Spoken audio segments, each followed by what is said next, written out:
রাজধানীর ঐতিহ্যবাহী শিক্ষা প্রতিষ্ঠান আরমানিটোলা সরকারি উচ্চ বিদ্যালয় পূর্ণ করল প্রতিষ্ঠার ১২০ বছর। এই উপলক্ষে আয়োজিত পুনর্মিলনীতে মিলিত হন স্কুলের সাবেক শিক্ষার্থী ও শিক্ষকরা। এতে যোগ দেন স্কুলের প্রাক্তন শিক্ষার্থী এসএ গ্রুপ অব কোম্পানিজের ব্যবস্থাপনা পরিচালক সালাউদ্দিন আহমেদ। পুনর্মিলনী উপলক্ষে স্কুল প্রাঙ্গণ সাজে বাহারি রঙে। দিনভর আড্ডা, খাওয়া দাওয়া আর স্মৃতিচারণে মুখরিত ছিলেন প্রাক্তন শিক্ষার্থীরা। ১৯০৪ সালে প্রতিষ্ঠিত স্কুলটিতে পড়েছেন বিশ্বখ্যাত স্থপতি ফজলুর রহমান খান, ভারতের সাবেক প্রধানমন্ত্রী প্রণব মুখার্জি, অবসরপ্রাপ্ত এয়ার ভাইস মার্শাল সুলতান মাহমুদ, জাতীয় অধ্যাপক সৈয়দ আলী আহসান, কবি আসাদ চৌধুরী সহ অনেক কীর্তিমান প্রবাদ পুরুষ। আরও জানাচ্ছেন মেহেদি হাসান। ঐতিহ্যের সিঁড়ি বেয়ে আরমানিটোলা সরকারি স্কুল পা দিয়েছে আজ ১২০-এ।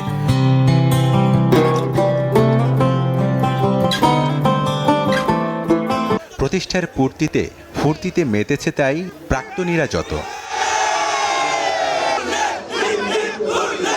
পুনর্মিলনীর মাহেন্দ্রক্ষণে এক হয়েছে ভিন্ন হাত, মিলেছে প্রাণে প্রাণ আর চোখে মুখে আকুতি ফেলে আসা শৈশবকে ফিরে পাওয়ার। স্কুলটাকে এখনো ভুলতে পারি না। একটু আগে বলছিলাম যদি এমন কোনো ওষুধ পাওয়া যেত যে ওষুধটা খেলে আবার স্কুল জীবনে ফিরে ঘুরে যাওয়া যায়, তাহলে আমরা ওইটাই করতাম।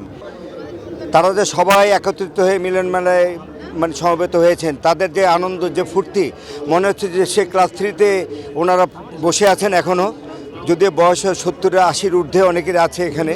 তো এই যে তাদের মিলন মেলা দেখে আমাদের নিজের মনেও খুব উৎফুল্ল হচ্ছে।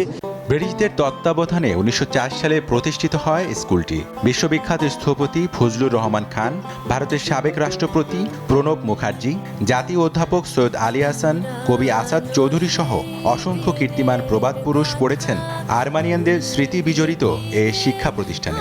হাসমতুল্লাহ স্যার উনি আমাদেরকে ইংরেজি পড়াতেন।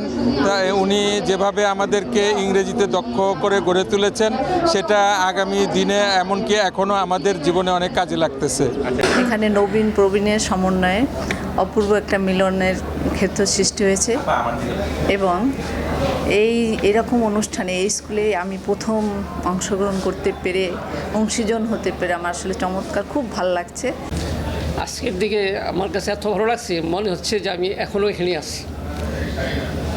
তাদের যে আন্তরিকতা, যে আমার যে প্রাক্তন ছাত্র যারা ছিল, তারা তো অনেকেই চেঞ্জ হয়ে গেছে, কারণ আমি তাদের ছোটো সময় দেখেছি। এখন তাদের চেহারা অনেক চেঞ্জ হয়ে গেছে, আমারও চেহারা চেঞ্জ হয়ে গেছে। তো কোনো সময় দেখা গেছে যে তাকাই আসি, প্রথম হয়তো চিনতে পারে নাই, হঠাৎ করে এসে ঝরাই ধরছে, স্যার না। তো এটা দেখে আমার মনটা একবার ভরে গেছে। আমার মনে হয় যে অনেক হারানো একটা জিনিস আমি ফিরে পেয়েছি। দিনভর আড্ডা, খাওয়া দাওয়া আর স্মৃতিচারণে মুখরিত ছিলেন প্রাক্তনীরা। স্মৃতির এই বিদ্যাপীঠে বহুদিন পর এসে হয়েছেন নস্টালজিক। আমরা 72-এর সেকেন্ড বেসে, আমার পাশে যারা রয়েছেন, আমার পাশে বরকতুল্লাহ বুলু ভাই, আমরা একসাথে ক্লাসমেট। এবং এখানে যারা আছে, কেউ প্রকৌশলী আছে, ডাক্তার আছে, ইঞ্জিনিয়ার আছে। এই আমাদের 72 ব্যাচে আমরা কিন্তু সব ধরনের সাথে জড়িত, ব্যবসায়ী, বুদ্ধিজীবী এবং রাজনীতিবিদ সব মিলিয়ে।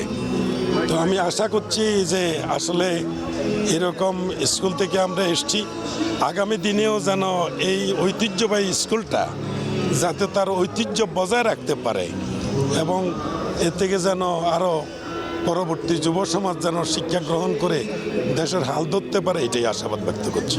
এটার একটা ঐতিহাসিক মিলন মেলা বলতে পারেন, স্মৃতিচারণের সূতিকাগার বলতে পারেন।